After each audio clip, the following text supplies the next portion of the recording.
What is going on, guys? I'm the judge. It is currently 4:16 Eastern on late Sunday night or early Monday morning, depending how you want to look at it. Now, why am I up in the middle of the night? Good question. Mostly because I wanted to do a YouTube video for you guys to break down how Roham's AMA went on Saturday afternoon. So we're gonna get into that. Before we do some housekeeping, sign up for our newsletter, The Brief. Join our Discord.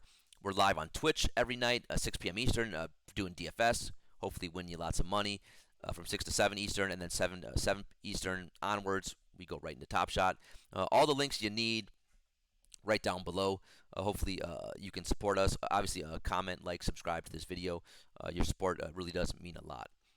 Also, I want to do a giveaway. We love giveaways. You love giveaways. I love giveaways. A John Morant 35K. We'll give this bad boy away at the end of the show today. Now you got to watch the whole show though to see how you can win. It's very easy. It's very easy. But just watch the end of the video. I'll tell you how you can win this John Morant. We love Ja. We love basketball. By the way, TopShot basketball product. So before we get into Roham's talk, I just want to say. So I was gonna do a video right after Roham spoke, and then I held off. I wanted to go back and listen to his speech a second time, which I did, and then wanted to again devour and read all the stuff that was out there on social media and take a look at some. A lot of people wrote really good summaries. I wanted to make sure I was able to comprehend everything that Roham said during that call. And then I waited about a day and a half. It's been, and I think I'm glad that I took that time, because I think if I would have pressed record right after he spoke, it would be a much different video than it's going to be now. And I think that's a good thing.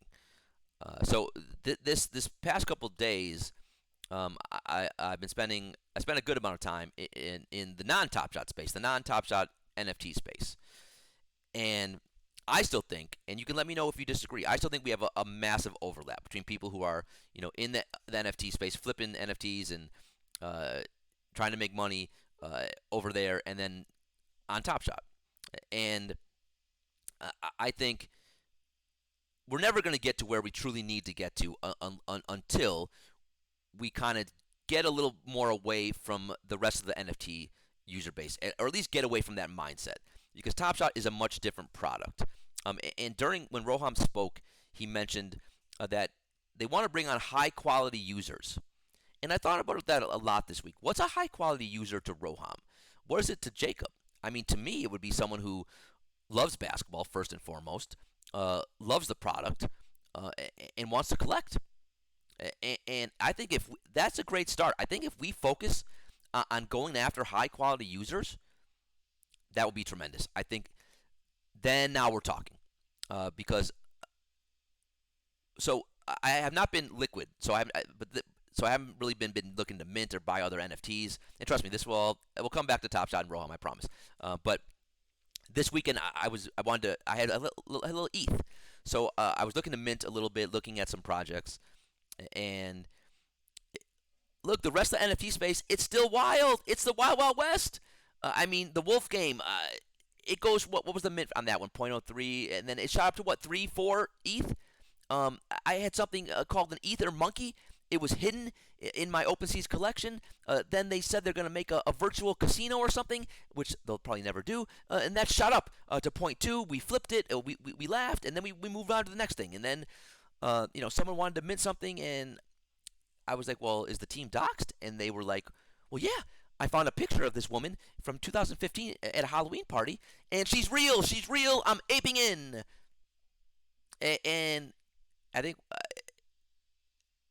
like our expectations on the rest of the NFT space are so low. We know so little, right, about these projects.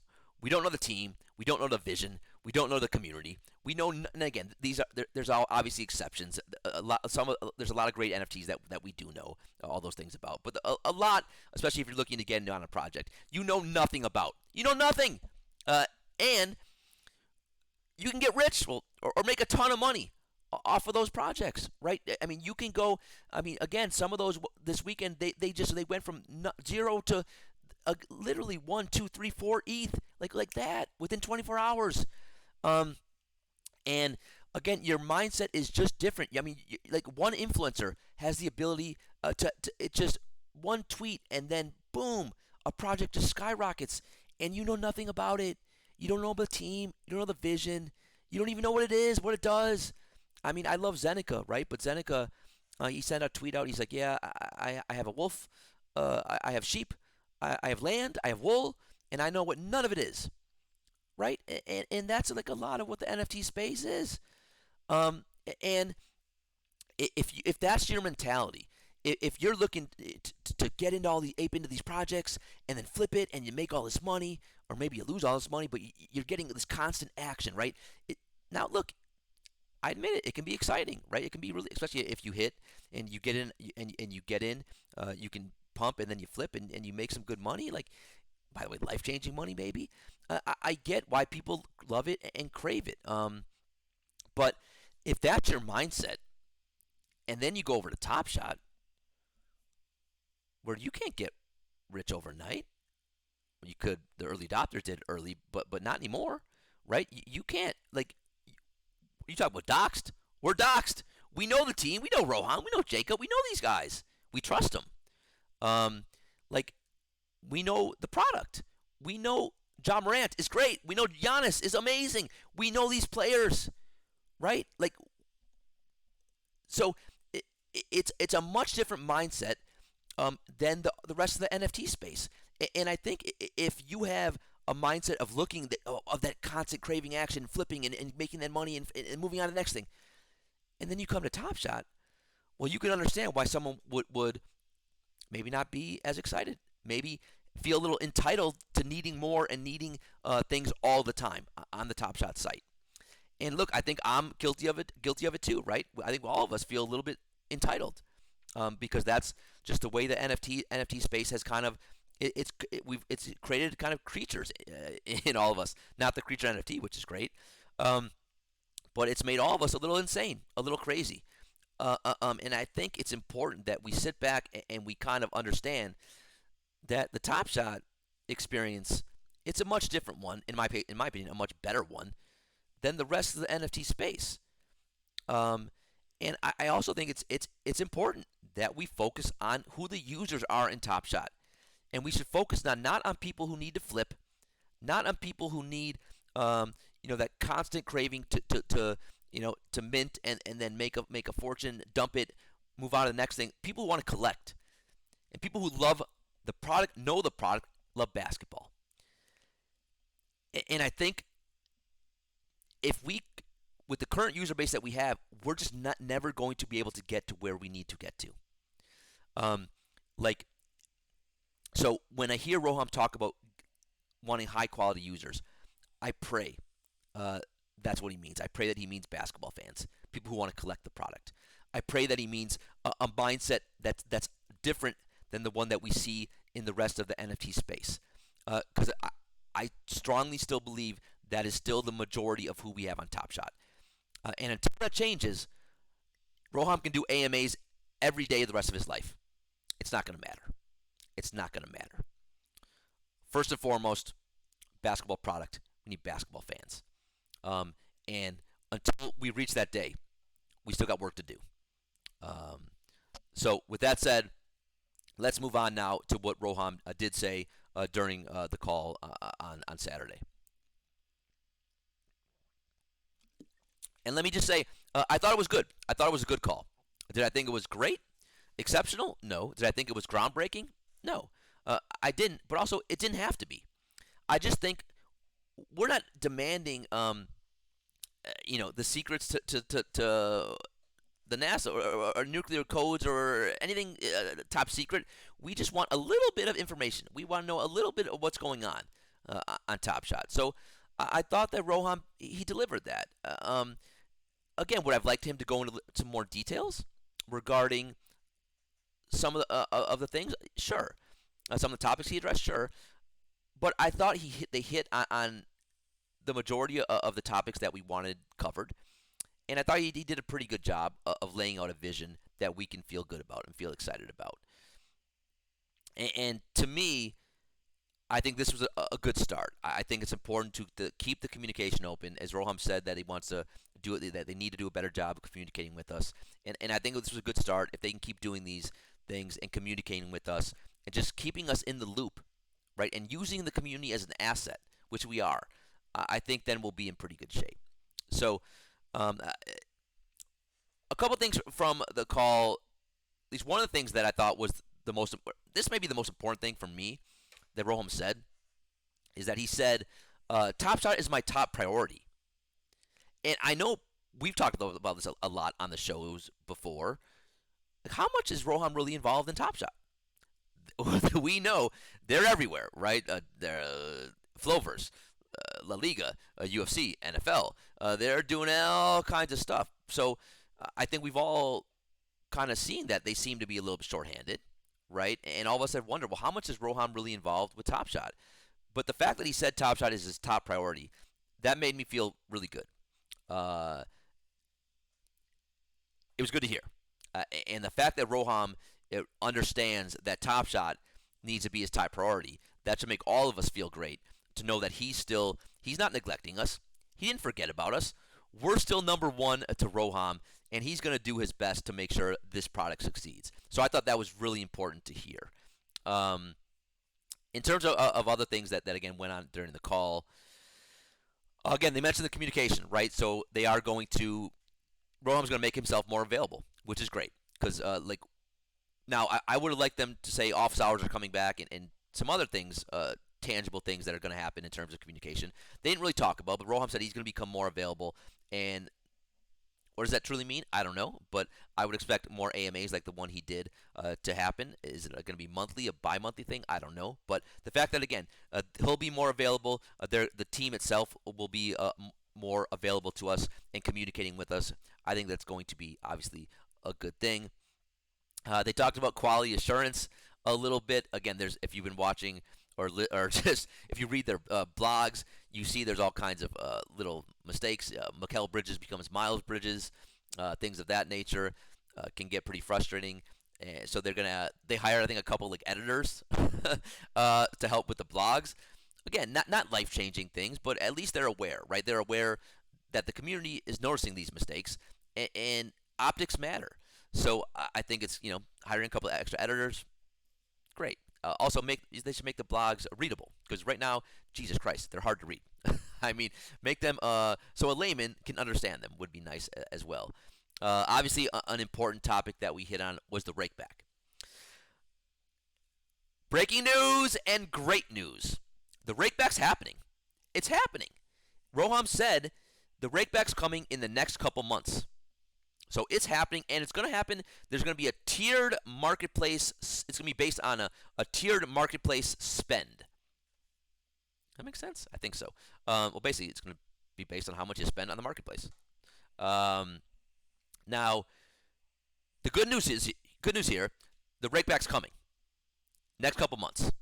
The bad news here, we got no other details. We don't really know, still how any other logistics regarding the Rakeback.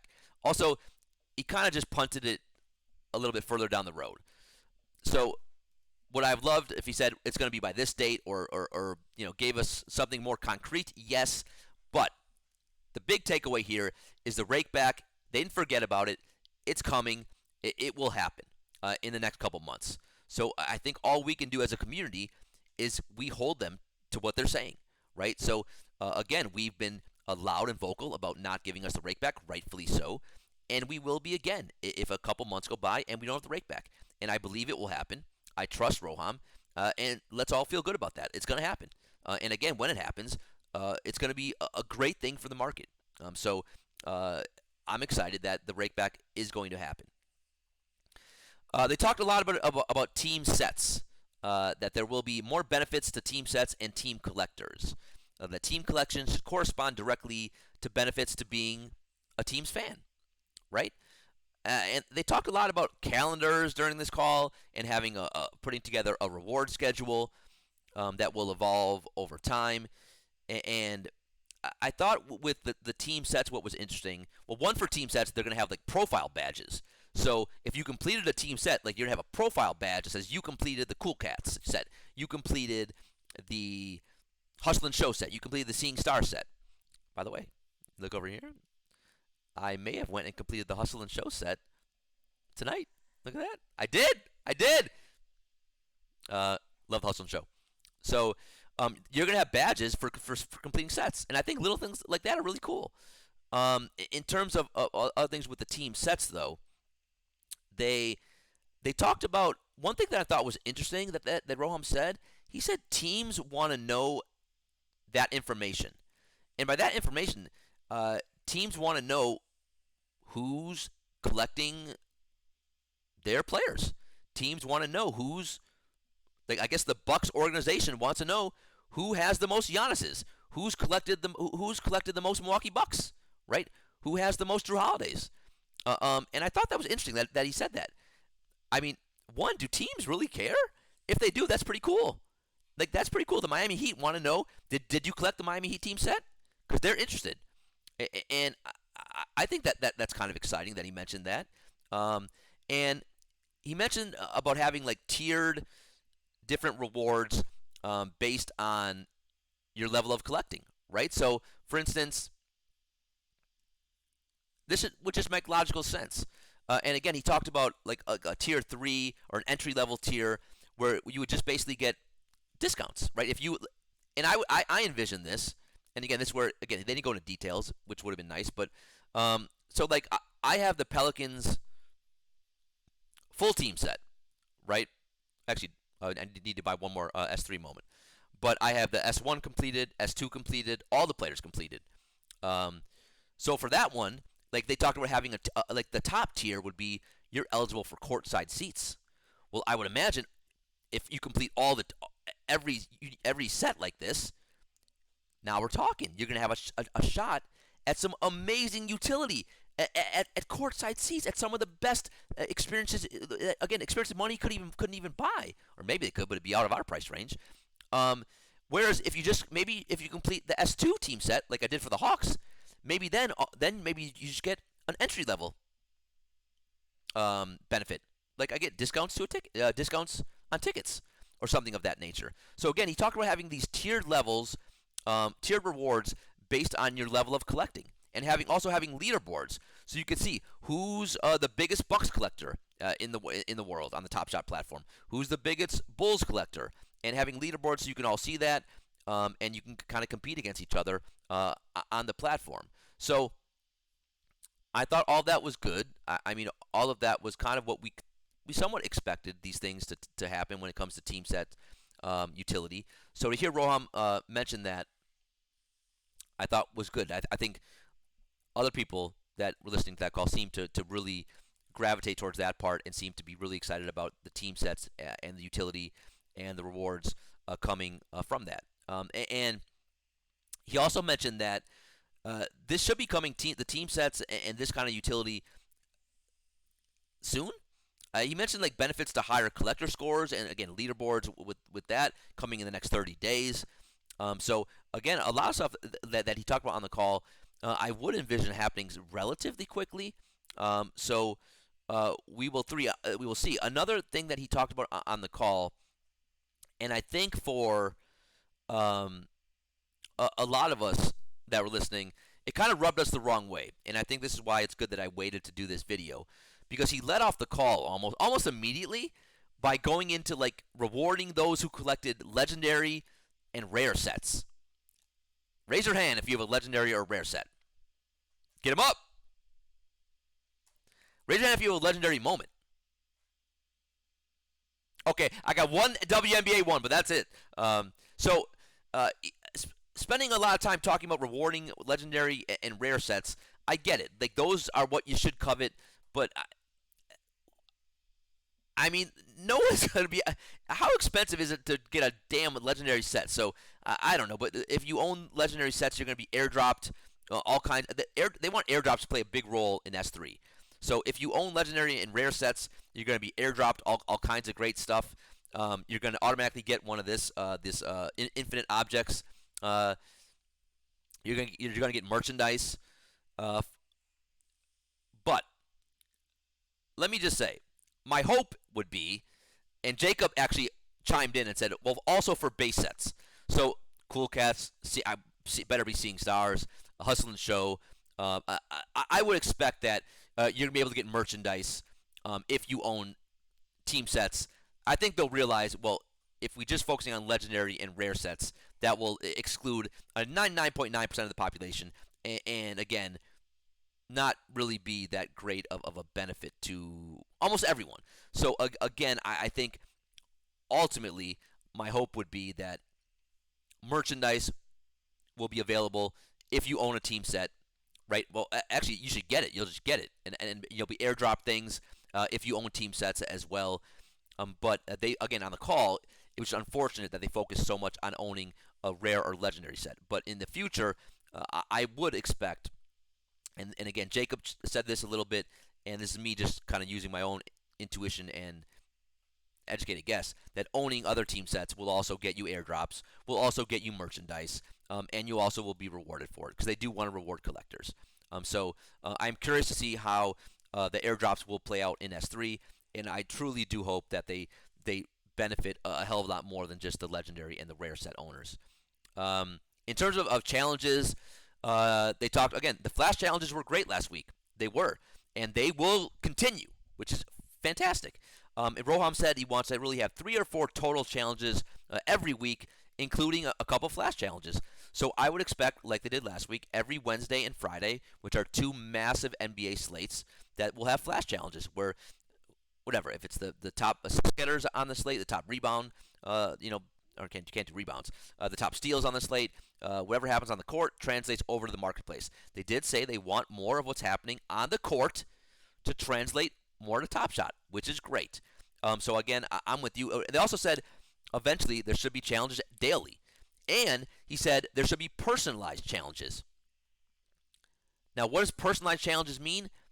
I'm not really sure, but like me as a Bucks fan, maybe I get to, based on how the Bucks did, I create special Bucks challenges. I mean, I'm not really sure where it can go, but it would make sense. Make it a personalized experience, right? So you can do challenges for your favorite team and then get benefits for your favorite team. So I'm curious to see where this goes. But for the foreseeable future, we're looking at about 3 to 4 challenges a week, including these flash challenges, which again happen right after a game ends, and they're within and they end the next day, by like noon the next day or something. So really quick. And again, I'm a big fan of that. I know a lot of you guys loved that as well. Roham's talked a lot about some quick wins. What are some quick wins that they can get? One was scaling up and speeding up the queue. Important.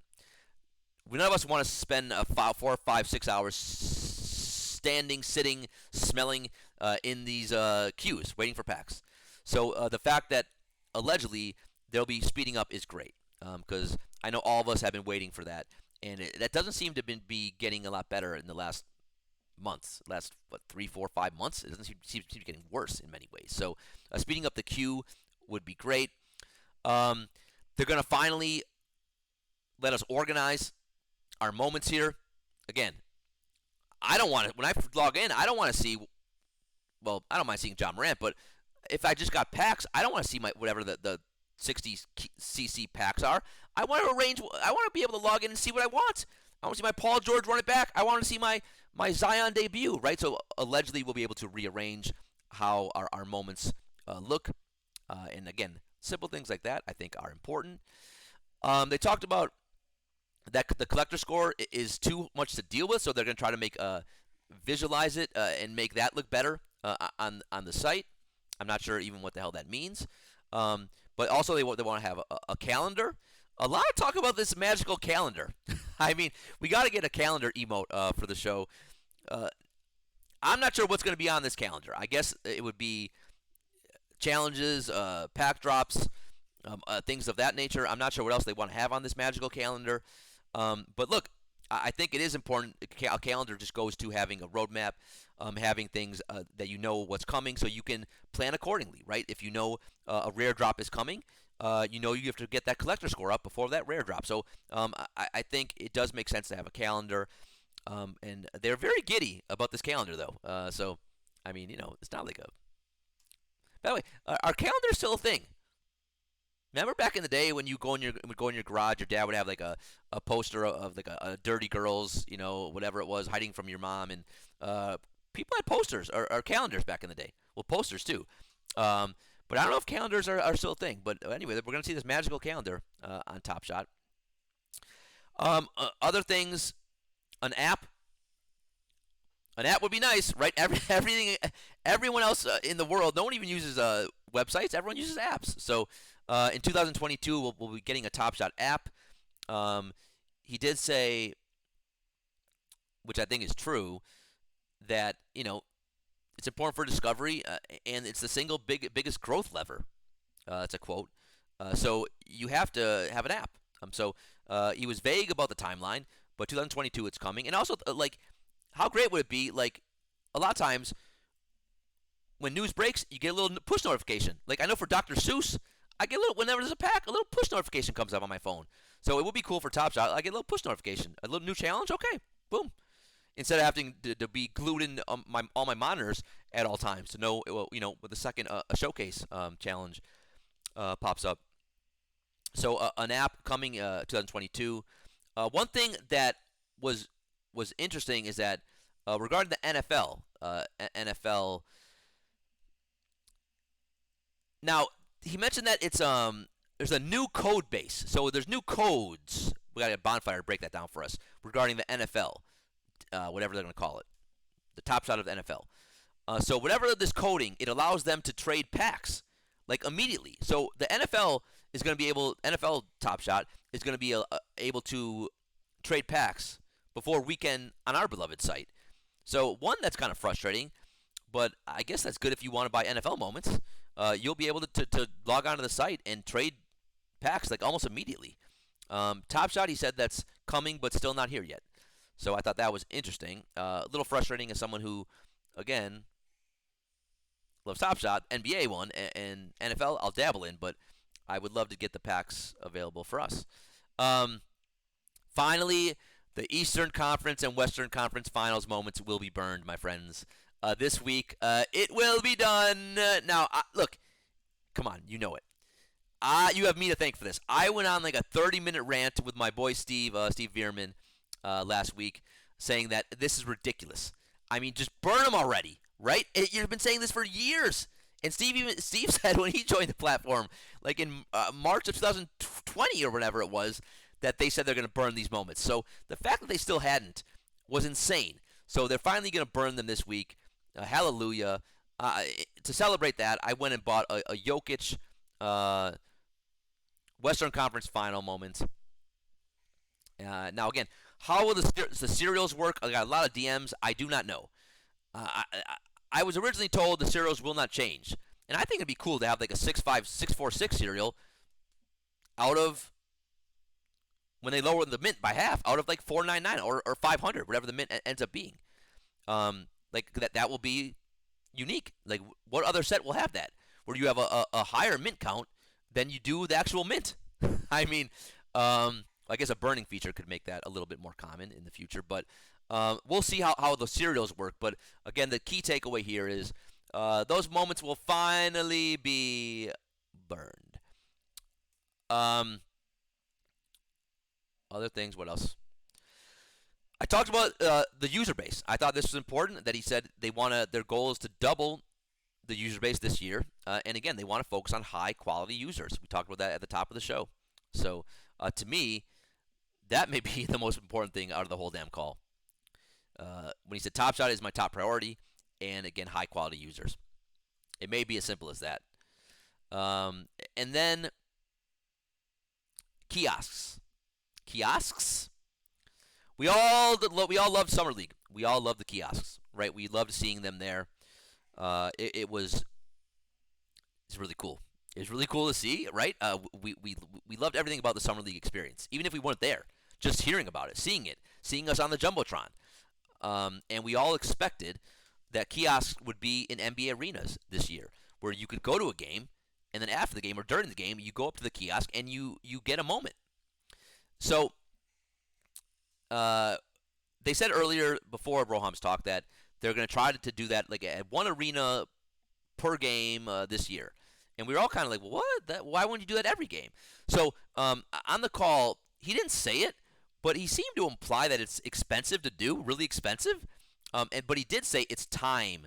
It's very. It takes a lot of time. It's time. What do you say? Time. What's the exact quote here? And by the way, shout out to Joe Candy who gave this little sheet of a summary that I'm reading a little bit off of that has some of the quotes. So he talked. He says they are time intensive, right? So basically, it's a lot of work. It's a lot of work behind the scenes to get these kiosks in the arenas.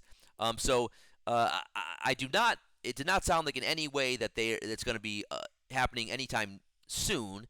But he did say things are going to get wild and insane at All-Star Weekend. I mean, he used the word insane, crazy. He basically got naked during the call when he talked about All-Star Weekend. Big things are going. I don't know why I'm snapping. Jesus Christ. But he said big things are going to happen during All-Star Weekend. So I 99% kiosks are back, baby. All-Star Weekend in Cleveland. It's a shame it's in Cleveland this year, but it's in Cleveland. Kiosk will be back, and some other unbelievable things that Roham, again, he says insane. He was so excited about All-Star Weekend. I mean, Jacob had to contain him.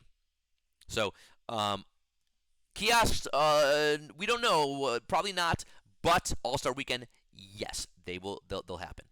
And I think that kind of sums it up. Did I miss anything else? Pretty good. So I think those were the main points of the call. Let me look over my notes here. I think I touched on everything, right? So my takeaways, it was good. It was good to hear Roham. Like originally, when we listened to the call, I think all of us, and we were streaming it live, it was a little odd because he did seem distracted. He didn't seem focused. He was like He was like meandering. He was walking outside. He was doing. It was like this was a big moment. A TopShot. The kind of we had some fires around us a little bit, right? And I thought he would have been like lasered in and sitting in an office and really focused. But he seemed distracted a little bit. He wasn't really focused. And he was wandering. Like, what is he doing? I just kept envisioning him like out walking outside, pointing at neighbors, and so that was a little weird. I will admit.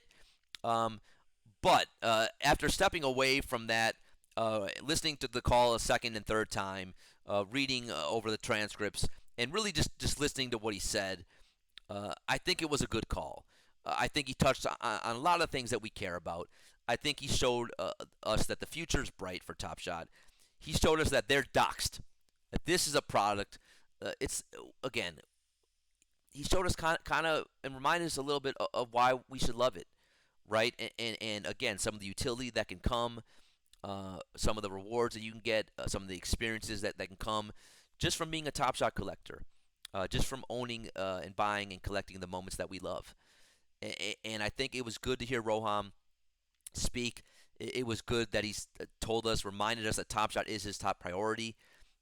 It was good that he said that communication is going to be something they'll be working on, and he's going to make himself more available. And I thought it was overall just a good day for TopShot. I know nothing that's going to get the market pumping immediately like a tweet from an NFT influencer, right? But that's not what TopShot is. That's not what this product's about. And again, going back to how we let off this video, what's happening over in that space, it's different than what should be happening on TopShot. Now we do have a lot of the same users, but hopefully one day that won't always be the case. Hopefully one day we get more users who are focused only or solely on TopShot, or at least on TopShot for the right reasons, because they love basketball, they love the product, and they want to collect. And I think we'll get there. I do, but it's not gonna be easy, right? And I'm gonna need your help. TopShot's gonna need your help, and that's why we're here. But ultimately, I think the future's bright. I'm bullish, and I'm looking forward to what the future holds. And regardless of what happens, we have a strong, passionate community. And look, we are hard on Top Shot, but we're hard on them because we want the best for them. We want them to succeed because we love it, and we know it's great. Like when we look at the rest of the NFT space, um, we don't want that, right? But we want Top Shot. They're the gold standard, and that's why that's the kind of expectation that we hold them to. Is that tough? Is that ultimately fair? I'm not sure. But I know that Top Shot is for me. It's what I look to. It encompasses everything that I want in a product, NFT or non NFT, right? It's just to me, it's my happy place. It's again, I was an attorney. I left my job basically to focus on Top Shot because I love basketball. I love the product. I want to collect it, and I believe in what this product can do.